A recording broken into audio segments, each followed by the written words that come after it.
పాతబస్తీ అగ్ని ప్రమాదంలో కుట్రో ఏంటో ఇంకా ఏం తేలలేదు. అసలు ఆ దర్యాప్తు ఆ దిశగా జరుగుతున్నట్టే కనబట్టలేదు. 17 మంది ప్రాణాలు కోల్పోయినవి. ఇందులో విచిత్రమైన మలుపులు ఇవాళ. నెంబర్ 1, పొద్దున్నే వచ్చినటువంటి ఒక అంశం ఏంటంటే, అక్కడ మామూలుగా అసలు పాత బస్తీలో నిజంగా ప్రతి ఇంటికి కరెంట్ కనెక్షన్ కరెక్ట్గా ఉందో లేదో చెక్ చేసేటటువంటి యంత్రాంగం మనకు లేదు. వెళ్ళి చూసే దమ్ము ధైర్యం ఎవరికి లేదు.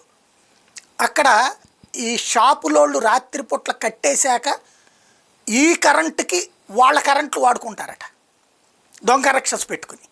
ఈ తీగల నుంచి వాళ్ళు లాక్కుంటారట. అంటే బిల్లేమో షాపోడికి, ఇదేమో వాళ్ళకి. అట్లాంటి తీగల వలన ప్రమాదం జరిగిందని ఫస్ట్ ప్రచారం జరిగింది.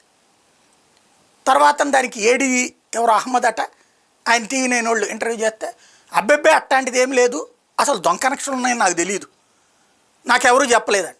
ఈయన చూసి చెప్పాలా? ఈయనకి ఎవడన్నా చెప్తే కంప్లైంట్ ఎవరు ఇవ్వలేదట. దొంగ కనెక్షన్కి ఎవడన్నా కంప్లైంట్ ఇస్తాడా? ఓహో, అంటే ఆ షాపోడు కంప్లైంట్ ఇస్తే చేస్తాడు, అంతేగాని అక్కడ కనెక్షన్స్ ఉన్నాయో లేదో ఈయన చూడ్డా అనమాట. రెండో కాన్సెప్ట్ ఆయన ఏం చెప్తాడు, ఏసీలో గ్యాస్ పేలింది, ఏసీలో ఉండేటటువంటి కంప్రెషర్ గ్యాస్ ఉంటుంది కదా, అది పేలి ఆ వాయువు పీల్చడం వల్ల చనిపోయారట. కానీ అంత మంటలు ఎందుకు వచ్చినాయి? మొత్తం తగలబడిపోయి రోజంతా తగలబడిపోయేదాకా వస్తుందా? ఏం మాట్లాడుతున్నారో ఏంటో అర్థం కావట్లేదు. చాలా పెద్ద ఇష్యూ కనబడుతుంది అక్కడ. సరిగ్గా దర్యాప్తు జరపాల్సి ఉంది.